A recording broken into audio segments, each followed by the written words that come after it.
था वफाकी हुकूमत के बिहाफ से वफाकी हुकूमत का नुमाइंदा एडिशनल अटॉर्नी जनरल जिसकी हाजिरी लगी है।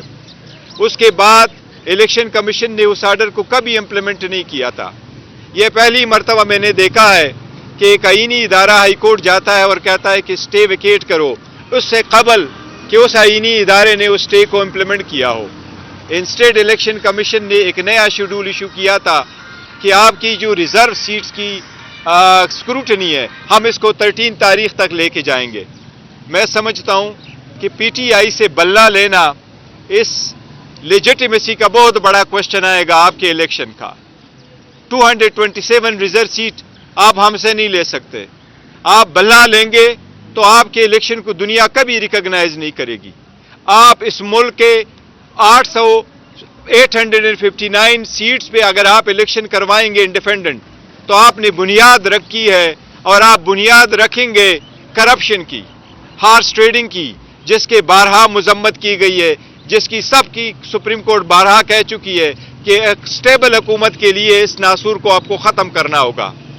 मैं समझता हूं कि ये डिसीजन उजलत में दी गई है, लेकिन हम इंशाअल्लाह ताला इसके खिलाफ आज ही फैसला करेंगे। हम सुप्रीम कोर्ट ही जाएंगे इंशाअल्लाह ताला, और जितनी जल्दी सुप्रीम कोर्ट इसका फैसला करेगी ताकि स्टेबिलिटी भी आ जाए और ये वाजे हो जाए कि कौन सी पार्टीज इस इलेक्शन में पार्टिसिपेट करेगी। क्योंकि सुप्रीम कोर्ट तो कह चुकी है कि एक पॉलिटिकल पार्टी से उसका निशान लेना उस पॉलिटिकल पार्टी के डिसोल्यूशन के मुतरादिफ है। तो सुप्रीम कोर्ट से दरख्वास्त है इंशाअल्लाह कल ही हम आपके अदालत आएंगे, मेहरबानी फरमा ले और जल्दी से हमें भी सुन ले। बैरिस्टर साहब ये बताइएगा कि अब तो बला फिर वापस हो गया, जो आपके उम्मीदवार हैं, ज़ाहिर है आपने कल कहा कि हम आम सिंबल पर भी इलेक्शन लड़ सकते हैं, लेकिन एक ओपिनियन ये आ रही है कि जो आपके उम्मीदवार अब इलेक्शन लड़ेंगे वो अलग-अलग इंतखाबी निशान पर इलेक्शन लड़ेंगे। तो इस बारे में क्या देखिए, सुप्रीम कोर्ट अगर हमारा बल्ला बहाल नहीं करती और हमारे पास और कोई ऑप्शन नहीं रहता तो ऑब्वियसली फिर इंडिपेंडेंट की हैसियत यही है कि हर उम्मीदवार को एक अलग से निशान मिलता है। देखो, इससे वोटर भी कंफ्यूज होंगे, डिसएनफ्रेंचाइज भी होंगे। सिस्टम जो भी जीतेगा उसमें डेमोक्रेसी की हार होगी, उसमें सिस्टम का हार होगा, उसमें जमहूरियत की हार होगी, उसमें एक स्ट्रांग पार्लियामेंट की हार होगी। ऐसा न कीजिएगा।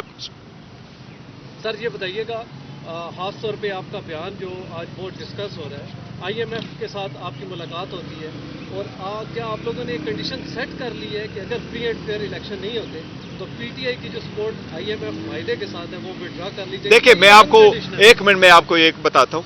मैंने इस पर स्टेटमेंट हमने दिए और 12 मरतबा दिए और हम हर मरतबा ये कहते हैं कि इकानमी आपकी ख़राब हो जाएगी अगर आप free and fair transparent election नहीं कराएंगे, और आपकी लेजिटिमेसी का भी क्वेश्चन होगा।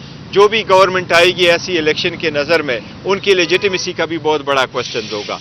कल की स्टेटमेंट जो नुसरत जावेद साहब से मंसूब है, नहीं कल मेरी मीटिंग हुई है आईएमएफ से, उससे पहले मेरी ज़रूर मीटिंग हुई थी। कल जो मीटिंग ये कह रहे हैं मेरी कोई मीटिंग नहीं हुई आईएमएफ से। कल मेरा इंटरेक्शन इंटरनेशनल मीडिया के साथ था, न हमने आईएमएफ को कल डिस्कस किया है न उसके स्टेटमेंट के से रिलेटेड कोई स्टेटमेंट दी है। तो ये स्टेटमेंट है, जो स्टेटमेंट है ये नुसरत जावेद साहब की, ये मैं समझता हूँ गलत है, सही नहीं है। क्योंकि कल न मेरी मुलाकात हुई है, न हमने कोई ऐसी स्टेटमेंट दी है, न हमने ये कहा है कि हम अपना जो सपोर्ट है वो वापस लेंगे। हमने ये नहीं कहा। हम कहते हैं इकानमी को बेशमूल आईएमएफ के प्रोग्राम को नुकसान पहुंचेगा जब मुल्क में जमहूरियत नहीं होगी। जब आप खरीद व फरोख्त खुद पार्लियामेंट के अंदर करोगे तो आप इकानमी को कैसे स्टेबल करोगे? 80% सपोर्ट वाली पार्टी बाहर होगी, 20% सपोर्ट वाली पार्टीज और उनकी जीरो क्रेडिबिलिटी के साथ जब पार्लियामेंट में होगी तो ये बहुत बड़ा नुकसान होगा। ऐसी जमहूरियत नहीं सुन सकता। ये हमारी पॉलिसी स्टेटमेंट है। नुसरत जावेद की स्टेटमेंट आज समझता हूँ कि वो एक सीजन जर्नलिस्ट है, उसको चाहिए था स्टेटमेंट करने से पहले उसकी वो तस्दीक करते या एटलीस्ट हमें कॉल कर देते तो हम भी उनको कहते कि हमारी कोई मीटिंग नहीं हुई है। सर, खान साहब पे आज एक और चार्ज फ्रेम हो गया, किस तरह से आप इस सारी चीज़ों में डिपेंड? देखिए, ये सारे पॉलिटिकल विक्टिमाइजेशन है। मैंने हिस्ट्री में पहली मरतबा देखा कि इलेक्शन कमीशन वहां से चल करके इतने हार्ड टाइम में आकर के सिर्फ आप इंडाइट करा रहे। ये पॉलिटिकल विक्टिमाइजेशन है। दुनिया को दिखाना है मैंने इंडाइट कर लिया, लेकिन याद रखना आप खान साहब पे और कितनी इंडाइट लगाएंगे।